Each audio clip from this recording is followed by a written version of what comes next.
You are listening to Fantha Tracks. What episode number are we? 222. All the twos. 3 little ducks. No, it's 4 little ducks, Mark. Damn it. Welcome to Making Tracks, everybody. Because of the following special program, Wonder Woman and the Incredible Hulk will not be presented this evening.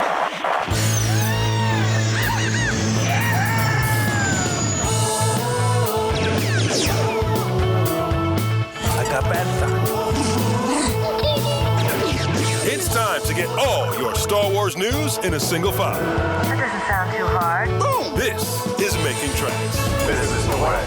Here are your hosts, Mark Newbold and Mark Mulcaster. I know these people. They are brutal.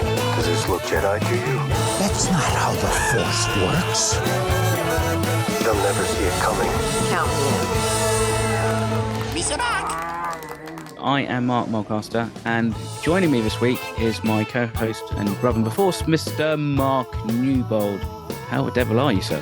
Oh, I'm very well, thank you very much. All is good. Star Wars Galaxy's busy as ever, and I'm here to talk about it. How about you?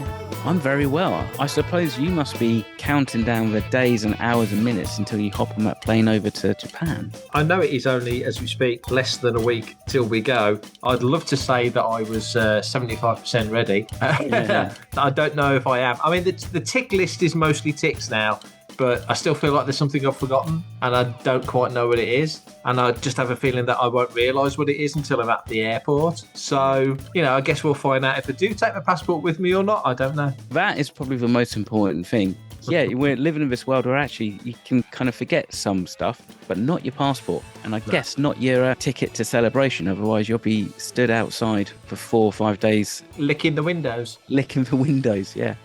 The last time there was ever a Star Celebration in Japan, it was before the Disney acquisition. It was before we had episodes 7, 8, and 9. The Mandalorian wasn't a thing. Yeah. All that stuff wasn't a thing. We literally just had Clone Wars. It's a very different, yes, it is. It's a very different world when you think of it like that. I mean, 2007 was when we had Europe, and then Celebration 4 was 2007 as well. Celebration Japan being 2008. It's hard to think back to what it was like then. It doesn't feel that long ago, but it was. It was 17 years. I can't add up. Oh, I don't know. I'm not going to fact check you. Don't worry. Don't fact check me. This show will never get started if you fact check me.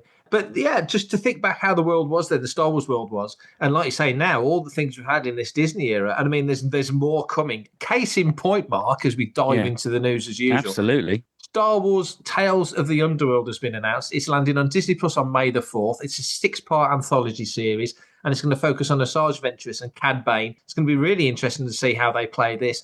Following on from Tales of the Jedi, Tales of the Sith, I'm hoping that they just keep going through all sorts of tales, whatever they want to do. Once a year, a 6-parter like this works really, really well. We've got Nika Futterman back as Asajj, we've got Corey Burton back as Cad Bane. What do you make of this? It's great timing, but as a counterpoint, we are looking at a year once Andor gets running of just 4 weeks of Andor, the second season of Light and Magic coming just before Celebration starts on the 18th of April. Then we've got season 2 of Andor on the 22nd. We've got this on May the 4th. I don't know what we're going to get for the rest of our Star Wars year. It feels very much like everything's come in April and May. I say it's kind of front-loaded, isn't it? Very, very much. What do you make of that? I didn't see any much rumours about Tales of the Underworld drop-in or anything before the announcement was made, really. But we don't really know what is kind of coming. So who knows? Like, we could have another animated series. I mean, we've got that, 20th anniversary Lucasfilm animation panel. Animation is one of those things that tends to kind of happen. Doesn't make many ripples in the pond, does it, in the rumour pond? Modern Star Wars being filmed on a volume would feel more like animation than ever, in that you can make it and not that many people know that it's even happening. You've got to kind of obviously activate the animators and the CG designers to make the backgrounds and stuff for the volume. But that is probably an extra benefit. If you want to keep something really tightly under wraps, the number of people who are aware of a project is going to be greatly reduced. On the flip side, of course, then you kind of go, well, then we don't necessarily need quite so many of the tradescraft and stuff like that. So like, the actual set builders and, the art department in the same way, because you're not building such big sets and stuff. So I suppose it swings and roundabouts, isn't it, in terms of what we get than what we see on set. It swings and roundabouts, but going back to Tales of the Underworld, yes, we've now got this nice regular. It's a bit like the Lego specials we had for a few years, where you kind of knew every year you were going to get a special. Get now we can't. Yeah, we kind of know that every year, if not every year, then every other year, we're going to get a Tales of the or Tales from the series. Yeah. And that's great, because we'd love it if Lucasfilm did more animation. Nothing yet has come to succeed Bad Batch. Hopefully the animation panel at Celebration will give some indication of what's coming next. But because we've just made the correlation between making something in the volume or doing it as an animated show, do you think then we really will ever get to the point where, like they did the other day when they just dropped the trailer for Tales of the Underworld and all of us were like, wow. Do you think there'll come a time when Lucasfilm just roll out a trailer for a TV show and everyone's like, what the hell is this? And it's something that's just like next level, awesome, amazing. And nobody has a sniff of it. I mean, I long for that day. I think part of the problem is that me and you, we have so many friends who are in and around the productions that even though those friends are very, very good at not actually letting much slip, you always know, because it's like a couple of my friends, they'll be like, oh yeah, I'm working on whatever, Marvel or something, a completely random film. But whenever they seem to work on Star Wars, they seem to tighten their lips even more. So almost like the fact that you hear nothing almost suggests that something's going on. So very true. The more you look for it, the more you're going to find, be it good, bad, and indifferent sometimes. It would be fantastic to just get to that point. Maybe it happens. Maybe it happened at Celebration Japan. The Lucasfilm panel, and they just drop something, and it's like, no, this isn't teaser. This is your theatrical trailer. This is coming out in 4 weeks, 5 weeks' time. It would be bonkers, wouldn't it? Hi, I'm Duncan Poe, and you're listening to Fantha Tracks.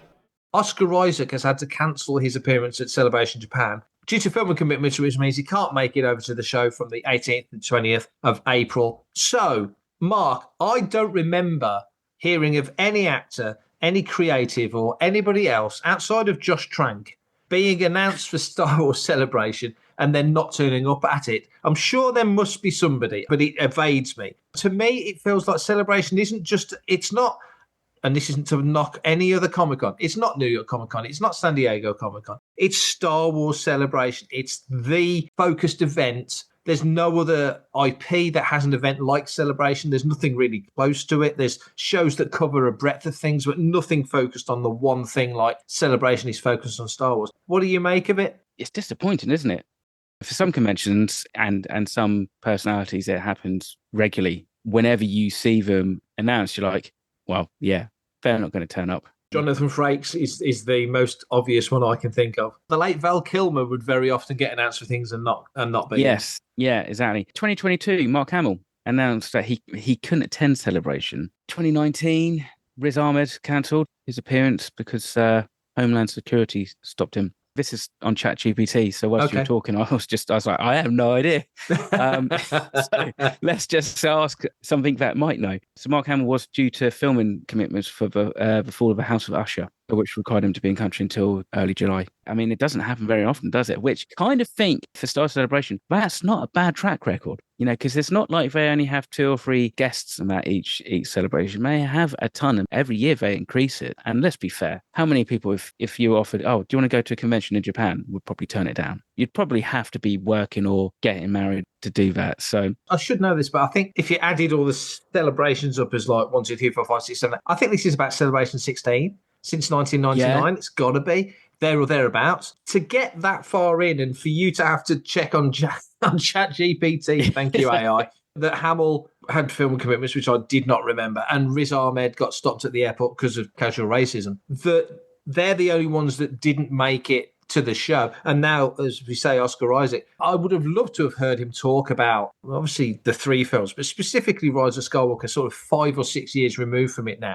So it's a shame that we won't have the opportunity to hear him talk about that. And maybe there's more Star Wars in his future because we know the Rey thing's moving forward, and there's new writers on, and there's progression in that sense. So you've got to hope that if he's going to turn up in anything, he's going to turn up in that. And I don't know what he's filming either. They're making Avengers Doomsday, and they're bringing every bugger in. Anyone with an X-Men connection seems to be turning up in that film, and he played Apocalypse in Apocalypse. So so he and he was Moon Knight as well, and he was in Moon Knight. Very true. Yeah, could be that. Which obviously now means that they either don't replace him and they just go with the guests they've got, or somebody will be getting a call to fill the Oscar Isaac slot. I don't know who that would be. I mean, there's some fantastic guests already there. I don't know who they would call at this late juncture, and we really are right on the doorstep of the show. I wonder if Daisy's free.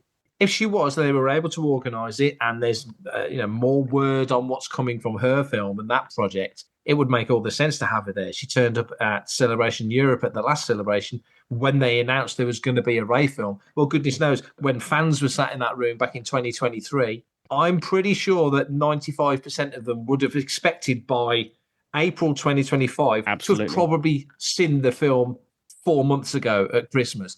That film is not moving forward at any pace, but it is moving forward. You would like to think that Boyega would be involved or Oscar Isaac would be involved. Whoever else survived that last film would be involved. Anthony, of course, has got to be involved, and he's already there. So if they can get Daisy, if it makes sense, if she's not just coming out and sort of saying basically what she said in 2023, if there's something's imminently going to be announced. Yeah, they can give us a bit of a bone, a title, a logo, I don't know, whatever, a co-star. Fantha Tracks. Voodoo!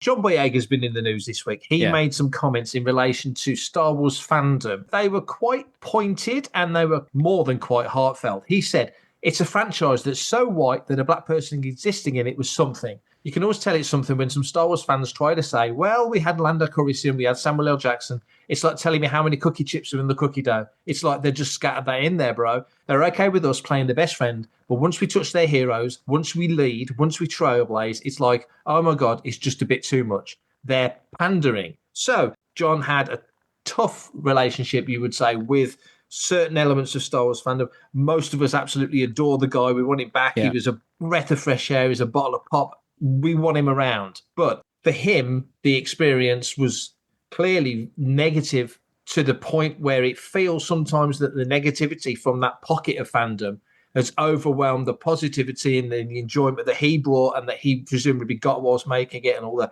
stuff he would have learned from working with people like Carrie and Harrison and Mark and JJ and all the other people on the team. What do you think of these comments? Because we would love to see Boyega back. Do you think this precludes that? Do you think this affects that? Where does this sit in the whole conversation of John coming back as Finn in a future film? The grab that you've put onto the website has come off of an interview that he did for a new documentary called Number One on the Call Sheet, Black Leading Men in Hollywood. So the question I have, especially when it comes to that last bit where he says, but once you touch their heroes, once we lead, once we trailblaze, it's like, oh my God, just a bit too much for pandering. Is he talking more about the studios, the role of the acting? Because that's how it read to me anyway, in the context that you've got it. I mean, I've not had a chance to watch this documentary and I'm not sure if it's out yet or if it's coming out, but it kind of felt like that might be more directed at the casting and therefore the utilisation of black actors in some of these big franchises. I've read that 2 or 3 times to make sure I was reading it right, because I wouldn't want to go off on a tangent reading the quote wrong.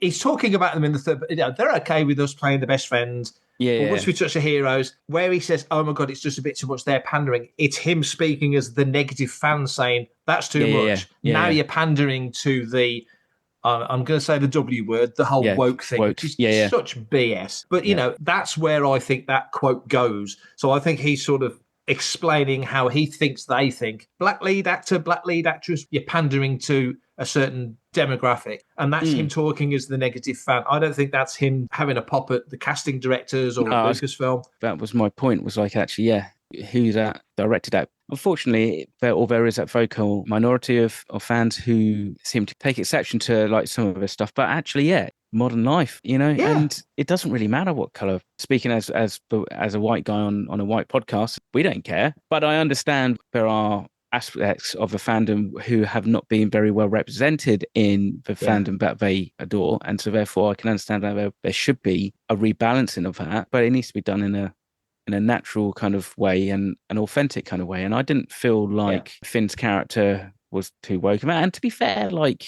we're talking 2014, but obviously that's the thing. By the time it comes out, the film comes out, and and especially when we get to like episode 8 and 9 of that, and society's, the pendulum swung quite far left, but far right is kind of up in arms and stuff. But these are decisions that made before that. I think from John's point of view, some of the things he said or has said have been in relation to his expectation was that Finn would do this, or my expectation was that Finn would be a Jedi, and I thought I would be doing...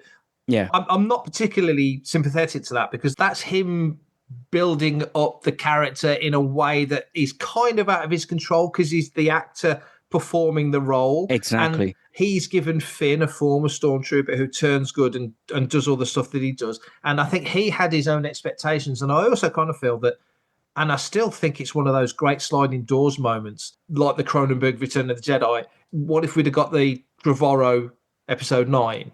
Because in that, clearly, you see there's pictures that came out of Finn leading the charge. It would have been a real strong film for John. But as it was, Rise of Skywalker was what Rise of Skywalker was. And you could almost look at his role in that film being cut back in a similar way to, and we only discussed it the other day, Revenge of the Sith, with Natalie's character being pulled back because George just felt the focus had to be on Anakin and Obi-Wan. And he was right. Yeah. But now, all these years later, we get these really interesting, tantalizing refreshes of footage, which in loads of times look through the lens of Andor coming our way, and it makes you reassess what was going on and makes you think, wow, wouldn't it be great if they did a director's cut of Episode 3 for the 20th anniversary? It's not going to happen, but, it would be interesting. And I think with Boyega, his character didn't go down, the Jedi route, even though they heavily hint at the Force sensitivity. Him having the lightsaber in Force Awakens... Misdirect.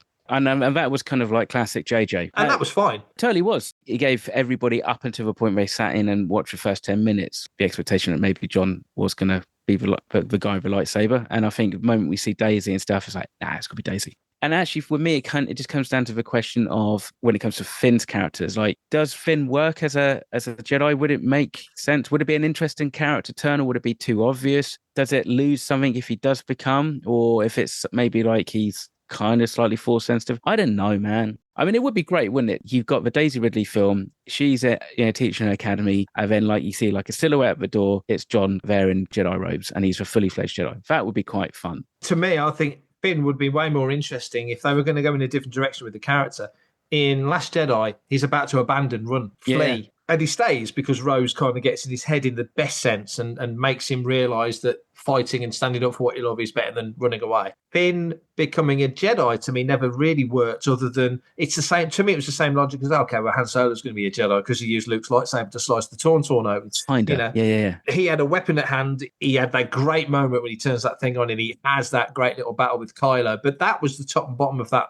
To me, if you're going to give Finn a different role, make him a leader. Like Maydeen was an Imperial and became a rebel. You've had other characters defect, and Finn is essentially defected. So have him use his knowledge. I mean, you had that whole joke in Force Awakens. You're going to go for Sector 47. How do you know? Oh, I worked in sanitation. That, to me, read totally like a joke. He wasn't literally cleaning the toilets, but then things get taken seriously, and there's probably some information somewhere that tells you that Finn was the guy that cleaned the toilets, which to me was like completely missing the joke. Him doing that would make all the sense. I think you could have a John Boyega Finn focused film, and it could be going around and trying to rebuild the lives of the First Order survivors, having to come to terms with it and stuff like that. Yeah, Finn and Janna doing something together. Yeah, exactly. But I think because it's in that kind of documentary, so it'd be interesting to watch a documentary just to see, because context is key with everything, and learn more about this kind of subject. Hopefully there's still some positives that can be gleaned from John in sequel trilogy, and hopefully if that door gets opened again and they want Finn back, that he'll be willing to, or at least open to the idea of reprising the role. Hello there, you beautiful people. This is Steve Evans, Senior Design Director for Star Wars at Hasbro, and you are listening to, you guessed it, Fantha Tracks.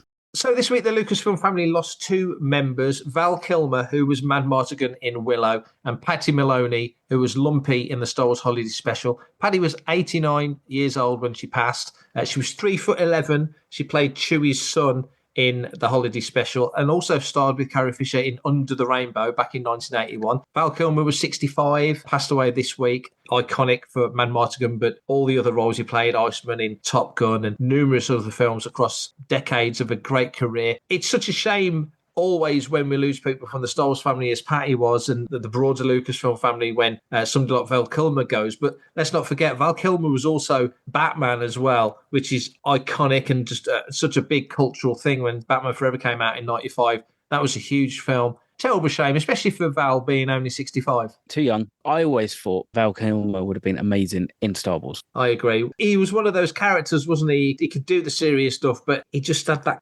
just about likeable enough smugness, didn't he? I mean, he had it in Top Gun and he had it in other films. I mean, Tombstone is the film I've seen mentioned almost more than any other this week. Just a shame. It's another great face gone. I'm so glad that he got that little moment in Top Gun Maverick a few years ago just to put a capper on the character. For everything in one location, daily news, reviews, interviews, podcasts, video, and social media feeds, bookmark FanthaTracks.com for Star Wars news 24/7, 365.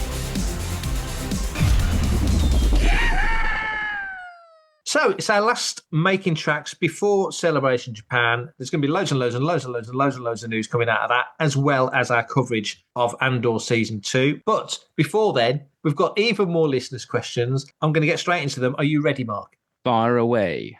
So the first one's from Eric Onkenhout. Eric, you might know if you read Fantha Tracks, he's one of our regular reviewers, and he throws us a question. It is, I feel the George Lucas era of Star Wars was more sophisticated. Lots of subtlety, especially in the politics.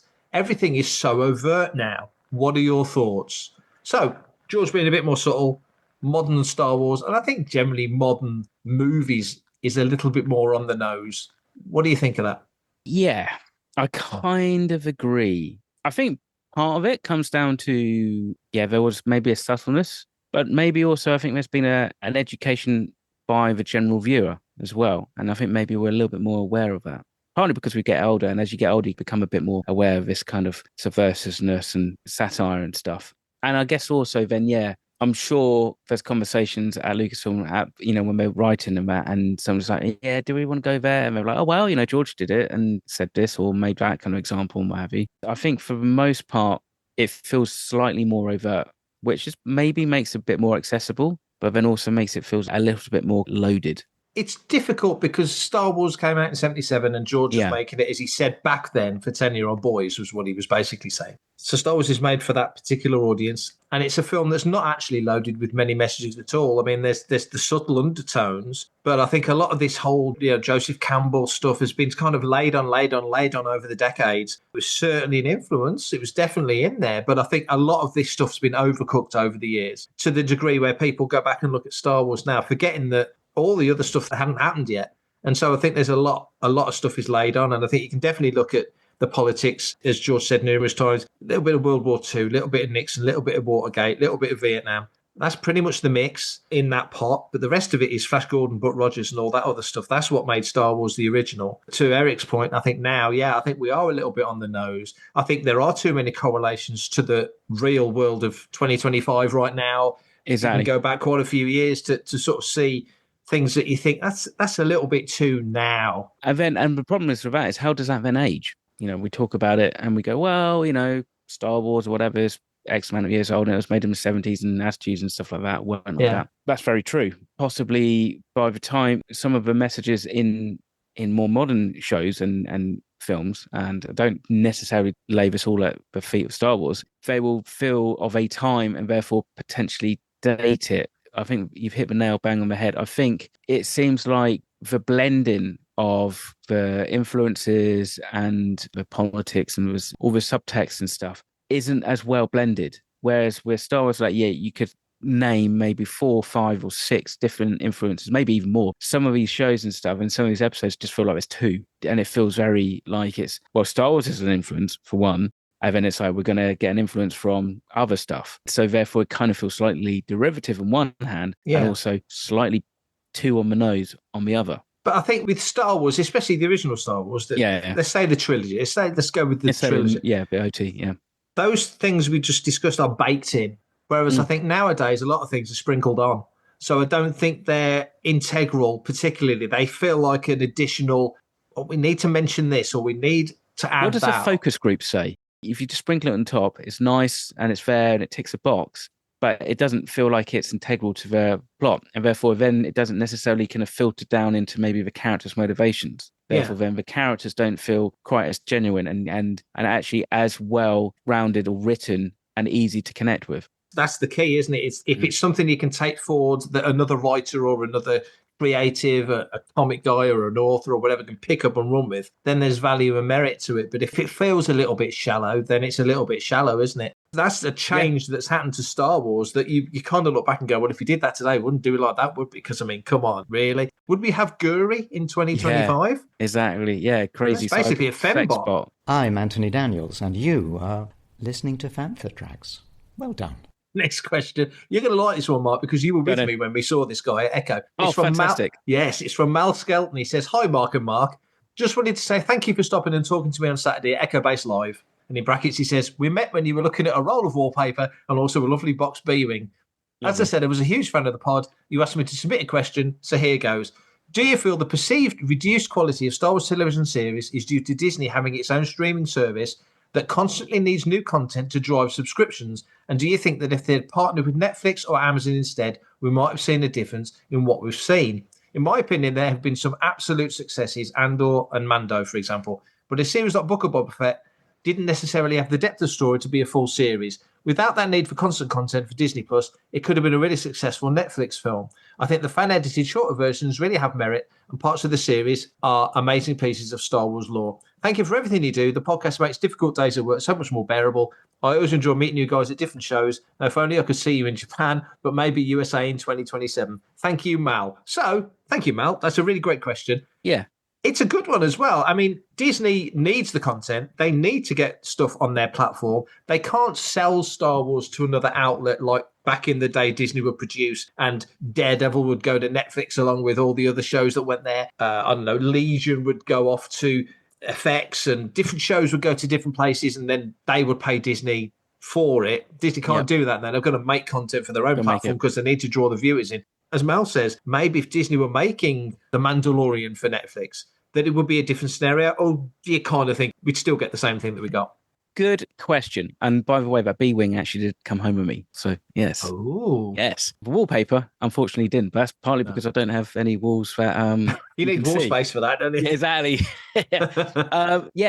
That's an interesting question because it's not actually if Disney didn't buy Lucasfilm. It's like if Disney didn't roll out their own streaming app. You said the C word a couple of times in that. I think it's all about content. But bear in mind that Barbara Broccoli, she flipped out when Amazon said that. I think on one level, it probably wouldn't be that much different, but it would be more of a supply and demand kind of thing. So what I think you would get would be the justification of being able to do $250 million streaming series onto Netflix quite regularly. Plus, if there wasn't a Disney Plus, Amazon and Netflix's share would be bigger, wouldn't it?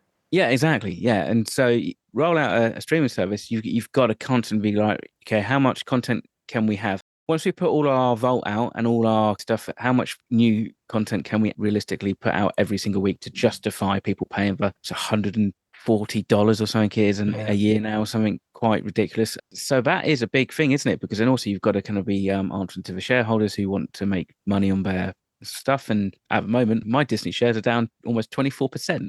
Basically, what I'm kind of saying is I think it might be different. You would probably find that you would get less content overall because there's a right for refusal. You know, there might be stuff, maybe let's say Book of Boba Fett. They read the treatment, they read maybe a couple of scripts, and we're like, do you know what? We're going to pass. We don't think it's quite right. And then they maybe ship it around to Amazon because that's the thing. Unless Disney has an exclusive partnership with either Netflix or Amazon, then as a production company, then you're free to go and stick it wherever you want. Or you could make it and then make it for $110 million and stick it out on ABC or something like that. Yeah, so it might actually be that we might not get quite as much. I don't necessarily think we would have had the Bad Batch. Would we get all the Star Wars Tales series as well, or even Visions? The last couple of weeks, a lot of my conversation has been about the creative control being brought out by Amazon for the James Bond franchise. And obviously, a lot of people cite Star Wars, whereas when Disney brought Lucasfilm, we were kind of referencing Marvel. Now, a lot of people are referencing Star Wars. And actually, I think a lot of people are kind of saying, look, if we get some good shows and some good films, but we get a couple of things which don't quite necessarily land, that's not really the end of the world. It would be great for everything to be top draw, but then doesn't happen, does it? Doesn't happen, and it's never going to happen across the whole of a fan base and stuff. And it's so much more polarized now, and actually the streaming services make it a little bit more accessible for people to view it. Whereas, like, if you miss it at the cinema, you miss the kind of box office returns and stuff like that, and then you kind of just see it at home. So put it out straight directly to at home, and everybody's got the opportunity to see it from day one, you kind of get more even kind of fan reaction across that. You can go, right, okay, so if Netflix came and went, okay, we'll just pay for Acolyte and it's done really badly, we're not going to ever go down that route again. That door closes. Now, at least with Disney, if suddenly there's like a bit of more of a positive, after 18 months or 2 years, somebody might go, do you know what, maybe it is worth actually revisiting a couple of these characters. It's not something I've considered because everything goes to Disney Plus now. But as you say, if there wasn't a Disney Plus, if they were making it for different streamers, if one Star Wars show turned up on Netflix and another one Star Trek had it. Picard and Amazon, you had Discovery on Netflix for a while. So it has happened. Daredevil and those shows, that range of shows did really great numbers. Yeah. Really great numbers for Netflix. It does make you wonder if, let's say, Mandalorian went to Netflix as an example and does great guns. Would Netflix, as the organization, kind of leading the discussion? It's not Lucasfilm saying, we're going to make a show called The Mandalorian and we'll give you a season of The Mandalorian when we want to give you a season of The Mandalorian, which they can say to Disney, because that's a different discussion. If Lucasfilm are in partnership with Netflix and Netflix go, season 1 of The Mandalorian is the most successful show we've ever had, and season 2 is not far behind and it's still pulling in numbers. We want season 3 in 2021, right? Not 2023 or whenever they got it. And we want season 4 in 2022 and so on. That's a totally different conversation. But with Star Wars, an IP like Star Wars, good grief. If you've got access to a Lucasfilm making that for you, you'd have to bake in some sort of agreements that we want 10 episodes every year. No messing. You figure out the logistics. Okay, COVID happened and that threw everybody out. The writer's strike happened. That would have thrown everything out. But nevertheless, that's kind of how I feel it would have gone. Very interesting question. I don't know if we've given any kind of even vaguely satisfying answer, but it was very satisfying seeing you at Echo, Mal. Really nice to see you. And if you see us again, please come over and say hello and keep sending those questions in because that definitely gets us thinking. That's a belt of a question. It was a belter. My name is Kiriana Crater, and you're listening to Fantha Tracks. Mark Spriggs, is there an actor out there that you've seen recently that you've said to yourself, they'd be great in the galaxy far, far away? Male and female. Come on, give us a male actor and a female actor. I was watching Black Bag. Have you seen Black Bag? I haven't. Very good film. Very good film. It's a thriller. Michael Fassbender was in it, and I thought he was awesome. I'd like to see him in it, in a Star Wars. And also Naomi Harris. Naomi Harris is a good shout. Yeah, definitely. For me, I've always wanted to see Jennifer Lawrence in a Star Wars film. I think she'd make the coolest smuggler. I've always wanted to see her do something in the Star Wars galaxy, so I think she would be cool. I'm sure everybody and their dog wants to come in and be a Jedi because it kind of feels like the cool thing to swing a lightsaber. But I just think she would be really interesting. And in the same way that when David Harewood turned up in Acolyte right near the end as the politician, and I thought that was brilliant. I thought the character was interesting. He was really drilling into what the Jedi were doing, and Master Vanestra was trying to deflect, and he wasn't having any of it. So it'd be interesting to bring somebody like that in a role where you're really questioning other people. I'd love to see Florence Pugh do something because I could watch Florence Pugh read the phone book. I think she's brilliant, but I don't know what kind of role I'd like to see her in. And as actors, that's more tricky. I mean, Glenn Powell would be fun, but I think he kind of tries too hard for the cocky, smirky, wise-ass guy that Harrison Ford did without even trying. I don't think that would work for him because I think that's where they'd want to pitch his character at. Gosling coming in, if that indeed happens and comes to pass, would be brilliant. He's not smirking, he's not cocky in that same sort of way. Not as obvious, if you want to put it in those terms. So I think that could be interesting when he gets to go to that. There's nobody else really at the moment that's leaping out saying, I definitely want to see them do something. Maybe Jack Quaid would be fun in some sort of role, but I don't quite know what role it would be because he's just so damn watchable in everything I've seen him in.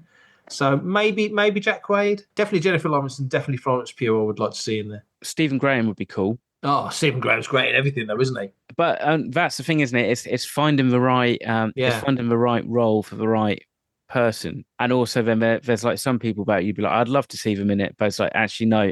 And this is the thing with like Ryan Gosling because he's such a big name, and it's like obviously this is kind of a slightly different world in which we're now living and consuming Star Wars. That big names are just going to be part and parcel of it. So you kind of go, as long as you can watch it and you don't feel like you're watching like Fall Guy or something else, then you're all right. And they're in the right role. Exactly. Because you get those two types of actors, don't you? You get the character actors who really kind of act the character. Then actually, to an extent, a bit like Harrison Ford, it's just like it's Harrison Ford. It's Sean Connery. It totally is. Exactly. Yeah. But you write a role for Sean Connery because that's who you want. Liam Neeson is not doing a Leslie Nielsen impression in the new Naked Gun film, is he? No, I mean, yes. That, as trailers go, like this week, was probably the second biggest announcement. Oh, I would say. I'll be there opening night. I'd be curious just to see how it comes across. As long as I'm watching Frank Drebin Jr. and not Frank Drebin Qui-Gon Jinn Jr., then we're all right. Some fantastic listeners' questions there. Thank you very much to everybody who sent them in.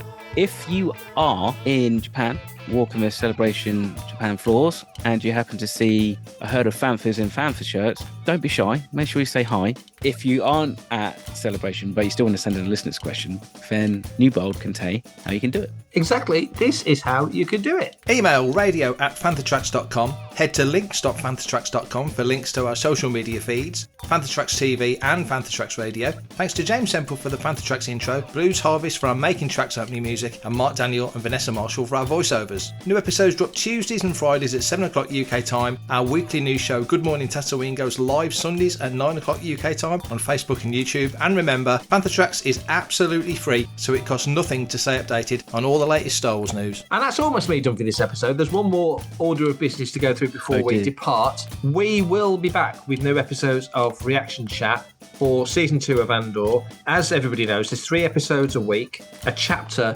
every Wednesday here in the UK, Tuesday in the States. Lots and lots to get through. We're going to try our best to do it episode by episode. We're going to try and get as much done as we can, but we're not going to rush it. We could try and blurt it out and be the first one out there. Don't see the benefit. So we're going to give the episodes all the due care, attention and thought that we need. So we're going to try and get them done in a timely manner, but we're not going to rush it. Yes, forgive us if we're a little bit tardy to the party. That's what we're going to do. So you'll have Sander doing his guides. You will have your weekly group reviews on the site. On a weekend, you'll have Paul and Brian talking about the episodes on Good Morning Tatooine, and you'll have Reaction Chat during the week as we dive into Season 2 of Andor. So, just before you head off, just remind everybody where they can catch you over at Celebration Japan. So on the Sunday morning on the Holonet News Stage, 9:30, we are actually, believe it or not, and I believe it, because it's Making Tracks doing a show with Good Morning Tatooine. Whoever scheduled this decided to take Good Morning very literally, because we're 9:30. It's the earliest panel out of every panel at Star Wars Celebration. That isn't just a meet and greet with fan groups, it's the earliest panel.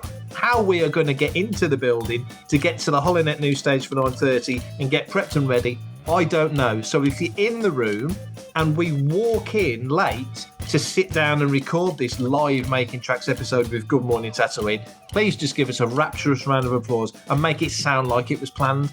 Because if we're late, I promise you, it wasn't planned. We're there in strength. There's a good bunch of us there at the show. We'll all have our Fantha shirts on. So if you see us, come over and say hello. We're going to cover as much as we can. We're going to post as much as we can. I don't know when you and me are going to do our next Making Tracks episode, Mark, but we're going to try and do something. We'll figure it out. Exactly. It's only a 10-hour time difference. You don't mind getting up at 3 in the morning. No, it's all fine. good.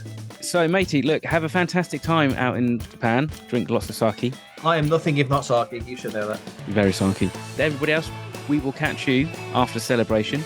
If you're going out, have a fantastic time.